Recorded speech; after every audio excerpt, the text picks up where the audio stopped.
I slept with no air conditioning. I had humidors and humidifiers in my room. It was like a jungle. My bedroom was like a jungle.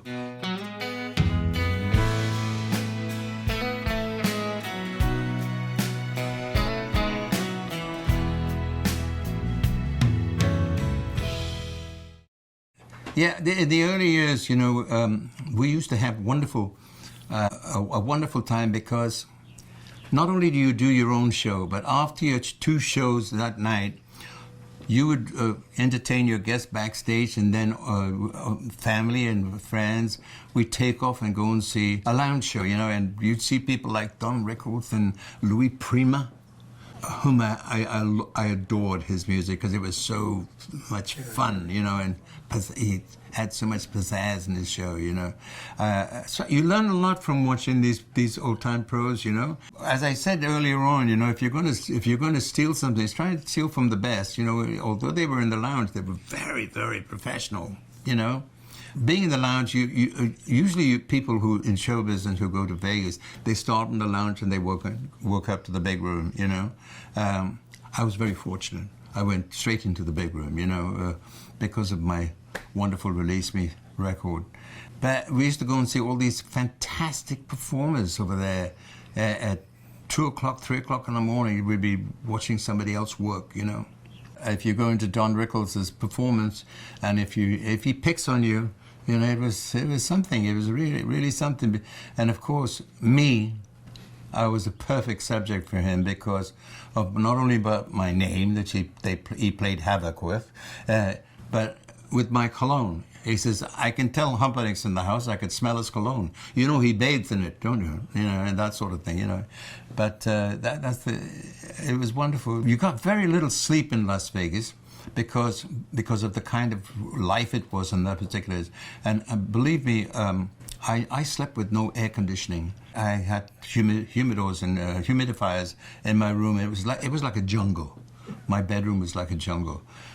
But you have to do that in order to keep your voice for the next day. You led a very wonderful life in those days because they really took care of you. You know, the people that owned the hotels, they took care of you.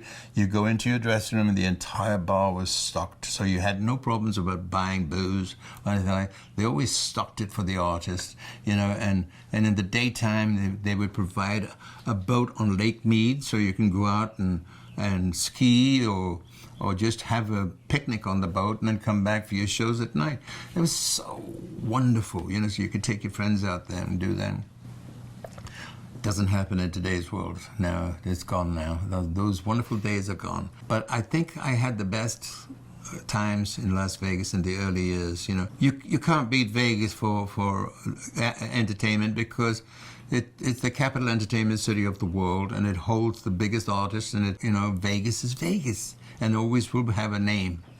But I go there now and again. I go about twice a year now. You know, not for long periods like I did before, but I like going, just to do a little recap, you know, of the remembrance of time that's gone by. It was hard work.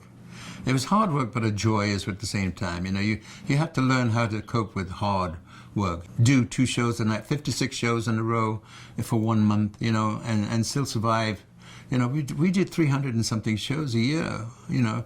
It was unbelievable. I was only allowed 180 days in the country, you know, at that time before I became a resident.